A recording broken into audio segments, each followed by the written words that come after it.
आप सभी पत्रकार बंधुओं को मेरा नमस्कार है। आज जनतांत्रिक विकास पार्टी की तरफ से जो प्रेस कॉन्फ्रेंस बुलाया गया उसमें आप सभी यहाँ आए। विशेष मुद्दा है कि 2006 में बिहार में अगर डोमिसाइल नीति थी तो 2000 हम लोग 23 में खड़े हैं, 22 में खड़े हैं, 23 में हैं।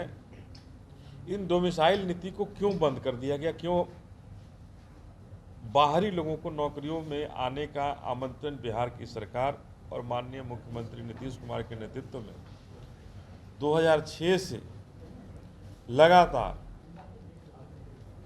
बिहार के बाहर के लोगों को आने के लिए रास्ता क्यों खोला गया?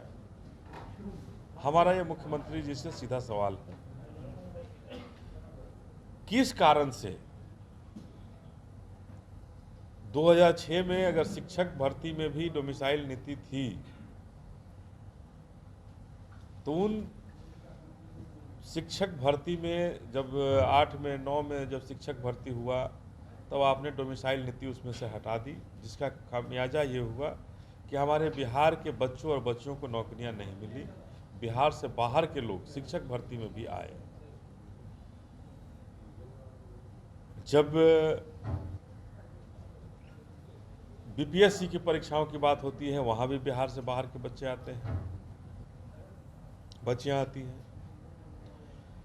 न्याय की अगर बात करें तो माननीय जो न्यायालय है वहाँ तो 90% हमको लगता है कि बाहर के बच्चे ही हैं वहाँ। तो कहीं न कहीं बिहार की सरकार बिहार से बाहर के लोगों को लाने के लिए क्यों आतुर है?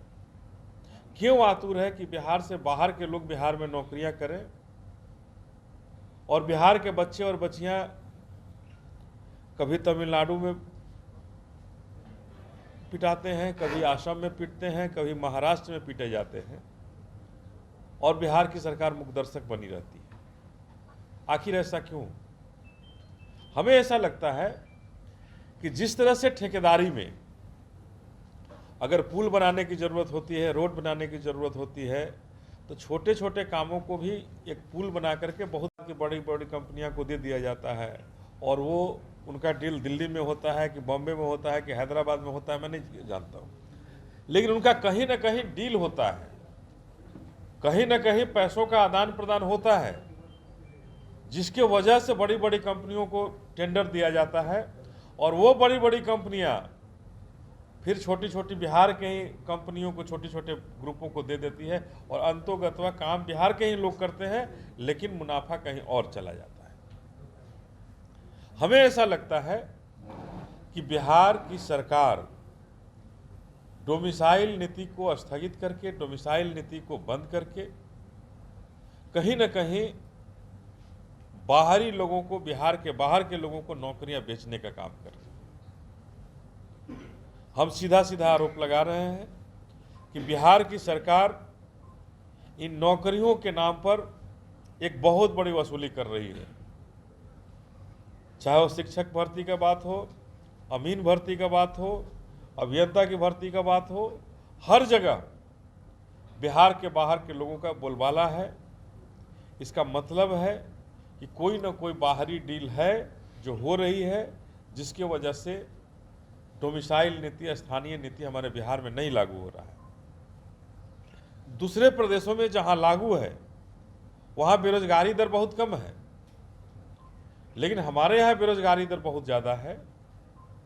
बेरोजगारी दर ज़्यादा है, उसके बाद भी हम स्थानीय नीति नहीं लागू कर पा रहे हैं। इसके लिए कौन जवाबदेह है? हमारे बच्चे और बच्चियां ठोकर खा रहे हैं, दर दर की ठोकरें खा रहे हैं, आत्महत्या के लिए मजबूर हैं। माँ बाप उनको लगातार कहता है कि हमने तुम्हें पढ़ाया लिखाया, नौकरी नहीं लोगे, कैसे हमारा भरण पोषण करोगे, कैसे हमारी जीविका चलाओगे? लेकिन इस सरकार पर थोड़ी सी भी समझ नहीं आ रही है, थोड़ी सी भी उस पर आगे नहीं बढ़ पा रही है तो कहीं ना कहीं हमें ऐसा लगता है कि ये सरकार सोची समझी साजिश के तहत बिहार में डोमिसाइल नीति नहीं लागू कर रही है। डोमिसाइल नीति नहीं लागू करना निश्चित रूप से एक साजिश है और उस साजिश के खिलाफ जनतांत्रिक विकास पार्टी कल से, हमने पहले भी कहा था कि हम चरणबद्ध ढंग से इसके खिलाफ आंदोलन करेंगे। कल से हस्ताक्षर अभियान पूरे बिहार में चलाने का शुरुआत करेंगे और कल कारगिल चौक पर, गांधी मैदान के पास कारगिल चौक से हम लोग हस्ताक्षर अभियान चला करके, जो 15 दिन चलेगा पूरे बिहार में, 15 दिन हस्ताक्षर अभियान चलेगा और इन 15 दिन के चलने के बाद हम लोग 50 लाख रखे हैं कि 50 लाख हस्ताक्षर करा करके राज्यपाल को सौंपने की बात करेंगे कि राज्यपाल देखें कि पूरे बिहार के बच्चे और बच्चियों का भविष्य का बात है, हमारे बिहार के बेटे और बेटियों का भविष्य का बात है। इस पर सवाल होना चाहिए, इस पर बात होनी चाहिए। और कहीं ना कहीं जब दूसरे प्रदेशों में डोमिसाइल नीति लागू है तो हमारे बिहार में डोमिसाइल नीति क्यों नहीं लागू हुई, इसे लागू होना चाहिए। तो हम लोग कल कारगिल चौक पर पहली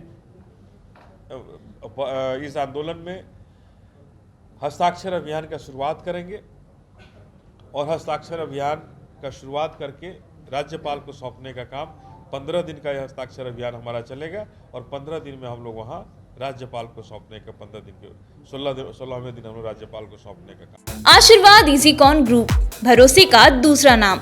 हम सिर्फ घर नहीं, खुशियाँ भी बनाते हैं। आशीर्वाद रोज वैली, जिसमें है premium flats with all modern amenities. Patna में लेना चाहते हैं अपने सपनों का आशियाना, तो कीजिए हमारे इन नंबरों पर संपर्क।